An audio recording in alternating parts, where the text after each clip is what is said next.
రాష్ట్ర వ్యాప్తంగా నకిలీ మద్యం సరఫరా చేస్తూ ప్రజల ప్రాణాలు హరిస్తున్న టీడీపీ నాయకుల వైఖరి, కూటమి ప్రభుత్వ మద్యం విధానానికి వ్యతిరేకంగా రాష్ట్ర వ్యాప్తంగా ఆందోళన చేపట్టింది వైఎస్ఆర్సీపీ. అన్ని నియోజకవర్గ కేంద్రాల్లో భారీ ఎత్తున వైఎస్ఆర్సీపీ నిరసన ర్యాలీలు నిర్వహిస్తోంది. ప్రొహిబిషన్ అండ్ ఎక్సైజ్ అధికారులకు వైఎస్ఆర్సీపీ నాయకులు డిమాండ్ పత్రాలు సమర్పిస్తున్నారు.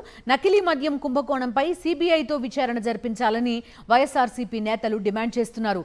వైఎస్ఆర్సీపీ చేపట్టిన ఆందోళనలో పెద్ద ఎత్తున మహిళలు పాల్గొని కూటమి ప్రభుత్వానికి వ్యతిరేకంగా నినాదాలు చేస్తున్నారు.